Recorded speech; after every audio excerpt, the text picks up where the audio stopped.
मंगलवार को राजस्थान के जैसलमेर जोधपुर हाईवे पर हुई दर्दनाक घटना ने न सिर्फ कई परिवारों को सदमे में डाला, बल्कि हम सभी को एक साथ कई दिशाओं में सोचने पर मजबूर कर दिया है। चलती बस में अचानक आग लगी और इस भयानक मंजर में 20 यात्रियों की जिंदा जलकर मौत हो गई। यहाँ आपको बता दें कि ये बस सिर्फ 5 दिन पहले ही खरीदी गई थी। दोपहर 3 बजे ये जैसलमेर से रवाना हुई। हाईवे पर अचानक बस के पिछले हिस्से से धुआं उठने लगा और बस के दरवाजे इसलिए नहीं खुले क्योंकि वो धुएं से लॉक हो चुके थे। ड्राइवर ने समझदारी दिखाते हुए तुरंत बस को सड़क के किनारे रोका, लेकिन नियति को कुछ और ही मंजूर था। लोगों को संभलने का मौका तक नहीं मिला और देखते ही देखते आग ने पूरी बस को अपनी चपेट में ले लिया। मरने वालों में एक ही परिवार के 5 लोगों के साथ एक कपल भी शामिल था जो प्री वेडिंग शूट करा के वापस लौट रहा था। उस वक्त का मंजर कुछ ऐसा था कि यात्री जलते हुए हाथ जोड़कर चीख रहे थे। मौके पर पहुंचे ग्रामीणों से अपनी जान की भीख मांग रहे थे कि हमें बचा लो।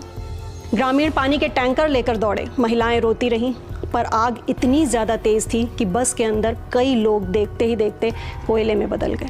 मंजर का अंदाजा इस बात से ही लगाया जा सकता है कि कई शव जलकर बस की बॉडी से चिपक चुके थे। उन्हें बाहर निकालने के लिए सेना तक की मदद लेनी पड़ी। ये न सिर्फ एक हादसा है, बल्कि हर उस व्यक्ति के लिए चेतावनी है जो लापरवाहियों के साथ सफर करता है। गनीमत रही कि 15 यात्रियों को गंभीर हालत में बचाया गया, जिनमें 4 महिलाएं और 2 बच्चे भी शामिल हैं। कुछ घायल तो 70% तक जल चुके थे। उन्हें तुरंत जैसलमेर से नेशनल हाईवे 125 पर ग्रीन कॉरिडोर बनाकर पुलिस एस्कॉर्ट के साथ जोधपुर रेफर किया गया। जिला कलेक्टर प्रताप सिंह ने तत्काल चिकित्सा सुविधा और हेल्पलाइन नंबर जारी करने के निर्देश दिए, लेकिन इस त्रासदी का सबसे मुश्किल पहलू है शवों की पहचान। जिला कलेक्टर ने बताया कि कई शव इतने ज्यादा जल चुके थे कि उनकी पहचान करना मुश्किल है, इसलिए जोधपुर से डीएनए और फोरेंसिक टीमें मौके पर पहुंची हैं। अब मृतकों की पहचान डीएनए टेस्ट के जरिए होगी, जैसा कि अहमदाबाद विमान हादसे में किया गया था।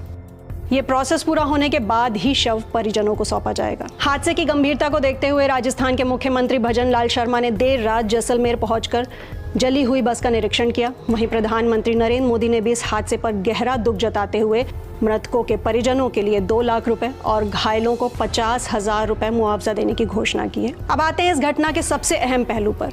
तो बस में पटाखे रखे होने की वजह से इस हादसे की संभावना जताई जा रही है। तो दोस्तों, ये जानना बहुत जरूरी है कि पब्लिक ट्रांसपोर्ट जैसे बस, कार, टैक्सी या ट्रेन में पटाखे लेकर जाना पूरी तरह से इल्लीगल है। ये एक्सप्लोसिव एक्ट का सीधा उल्लंघन है। भारतीय रेलवे अधिनियम की धारा 164 के तहत ऐसा करने पर 3 साल की जेल, 1,000 रुपए का जुर्माना या दोनों हो सकते हैं। साथ ही विस्फोटक अधिनियम 1884 की धारा 9B भी इस लाइसेंस विस्फोट रखने पर दंड का प्रावधान करती है। दिवाली का समय है, लोग बाजार से पटाखे खरीद रहे हैं, पर याद रखिए कि सार्वजनिक परिवहन में इन्हें ले जाना पूरी तरह से इल्लीगल है।